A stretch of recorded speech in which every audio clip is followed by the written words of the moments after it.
आज Doubtnut app download करें। Doubtnut पर अपने सभी गणित, रसायन विज्ञान, भौतिक विज्ञान और जीव विज्ञान के डाउट्स का करो सफाया।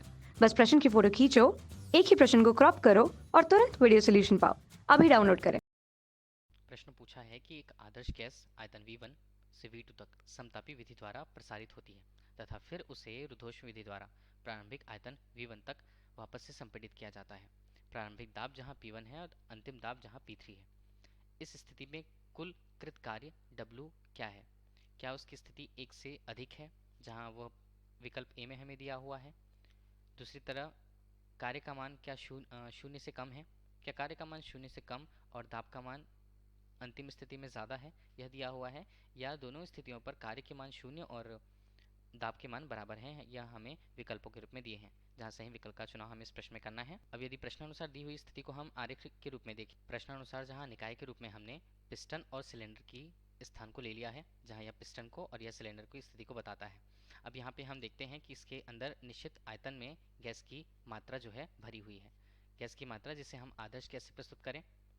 अब चूंकि प्रारंभिक स्थिति पर हम देख पा रहे हैं कि वह, मान लीजिए, एक ऐसी स्थिति, प्रारंभिक स्थिति के रूप में हम यह मानते हैं कि गैस की एक निश्चित मात्रा इस पिस्टन के और सिलेंडर में, पिस्टन सिलेंडर के संयोजन के अंदर, पहली स्थिति जहां हमने इसे पहला बिंदु लिया हुआ है, इस बिंदु के अंतर्गत पहले उसके दाब P1 से, दाब T1 से और आयतन V1 से प्रस्तुत होते थे।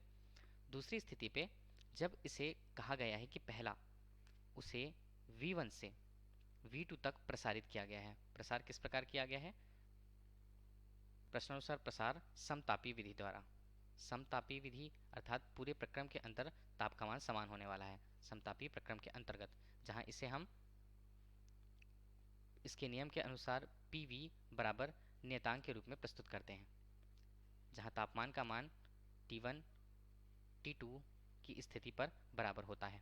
अब यह हमने प्रसार इस माध्यम पे किया, जहां प्रसार करने के पश्चात उसकी दूसरी स्थिति हम यहाँ पर उसे लेते हैं। यह दूसरी स्थिति को बताता है जहां उसका दाब को P2, आयतन को V2 और तापमान को T2 से हम प्रस्तुत करते हैं।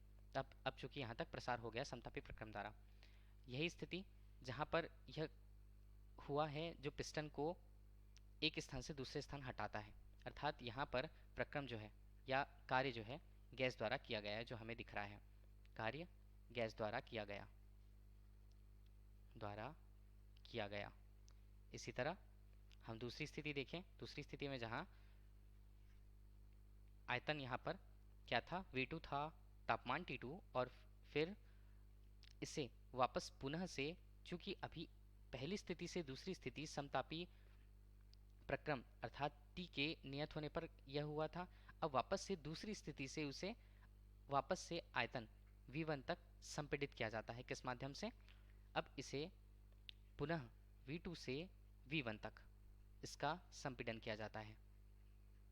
प्रश्न में दिया हुआ है संपीड़न के अंतर्गत यह प्रक्रम होगा रुद्धोष्म प्रक्रम, जहां ऊष्मा का स्थानांतरण नहीं होगा।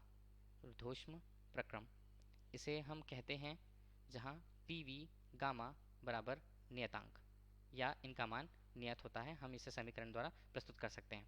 चूंकि यहाँ पर इसे V1 से पुनः V1 तक संपीड़ित किया गया है, अर्थात इसे हम तीसरी स्थिति कह देते हैं। पहले से दूसरा और दूसरे से वापस तीसरा स्थिति पर, अर्थात वही प्रक्रम फिर से करना, लेकिन दूसरे दूसरे प्रक्रम द्वारा। जहाँ यहाँ कार्य जो है, कार्य को हम किस प्रकार से प्रस्तुत कर सकते हैं? कार्य यहाँ गैस पर किया गया है।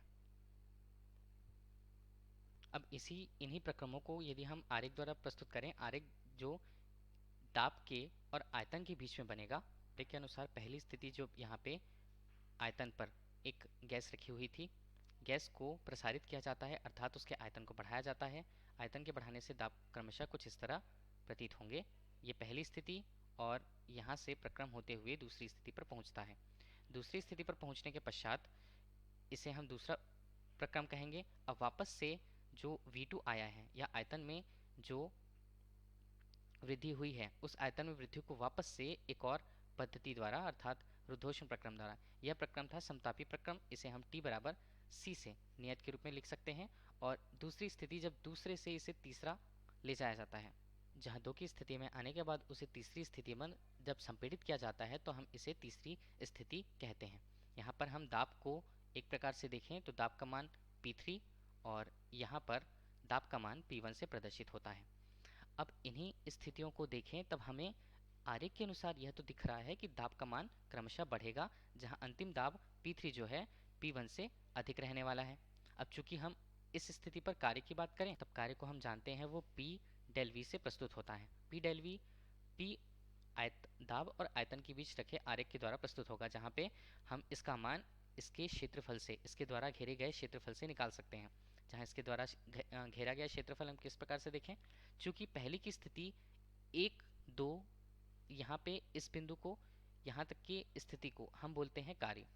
चूंकि यहाँ तक घेरा गया क्षेत्रफल इसके कार्य की मात्रा को प्रदर्शित करेगा, तब कार्य की मात्रा जो है कार्य, अगर हम पहले बात करें समतापी प्रक्रम के लिए, समतापी प्रक्रम अर्थात नीचे के लिए कार्य का मान हमारे लिए क्या रहने वाला है, वक्र के रूप में 1 2 2 1 के रूप में। इसे हम 1 डैश और 2 डैश कुछ लिख लेते हैं, तो हमें यह क्षेत्रफल मिला। इसके अलावा दूसरा क्षेत्रफल यदि हमें निकालना है, तब यह रुद्धोष्म प्रक्रम के लिए, रुद्धोष्म प्रक्रम के लिए हम देख पा रहे हैं कि रुद्धोष्म प्रक्रम के लिए कार्य की मात्रा किस प्रकार प्रदर्शित होगी। रुद्धोष्म प्रक्रम अर्थात 2 3, यह पूरी स्थिति, यह पूरा घेरा हुआ क्षेत्रफल इसके कार्य को बताएगा। अर्थात हम देख रहे हैं कि रुद्धोष्म प्रक्रम में क्षेत्रफल के आधार पर जहां इसका मान 2 3 1 डैश 2 डैश से प्रदर्शित होता है क्षेत्रफल। अब इन स्थितियों पर हम देखें तब समतापी प्रक्रम में क्या हो रहा था, गैस के द्वारा किया गया कार्य था, अर्थात आयतन में समतापी प्रक्रम में, आयतन में समतापी प्रक्रम में आयतन में वृद्धि हो रही थी, इसलिए कार्य का मान यहाँ पर धनात्मक रूप से प्रस्तुत होगा। इसी प्रकार रुद्धोष्म प्रक्रम में जहाँ हम देख रहे हैं कि आयतन वापस से प्रारंभिक स्थिति पर हो रही है, अर्थात कम हो रही है, तो इस सूत्र के अनुसार, कार्य के सूत्र के अनुसार इसका मान ऋणात्मक में आएगा। चूंकि हम देख रहे हैं कि रुद्धोष्म प्रक्रम समतापी प्रक्रम के परिमाण से अधिक है। इस प्रकार समतापी प्रक्रम हम परिवर्तन देखें तब रुद्धोष्म प्रक्रम से समतापी प्रक्रम के बीच कार्य जो आएंगे, रुद्धोष्म कुल कार्य का मान हमारे लिए ऋणात्मक रूप से आने वाला है, अर्थात हम कुल कार्य की गणना करें तो उसका मान ऋणात्मक होगा। अब इस प्रकार हम कह सकते हैं कि कार्य ऋणात्मक है कुल कार्य, और दाब जो है अंतिम स्थिति पे वो अधिक है पहले की स्थिति से। विकल्प के रूप में हम देखें तब दाब का मान अधिक है लेकिन कार्य यहाँ पर ऋणात्मक है, यह विकल्प सी से हमारे उत्तर को संतुष्ट करेगा। इस प्रकार हमारे प्रश्न का उत्तर विकल्प सी रहने वाला है। धन्यवाद।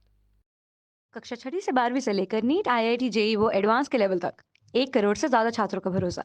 आज ही डाउनलोड करें डाउटनेट ऐप या व्हाट्सएप करें अपने सारे डाउट्स 8400 400 400 पर।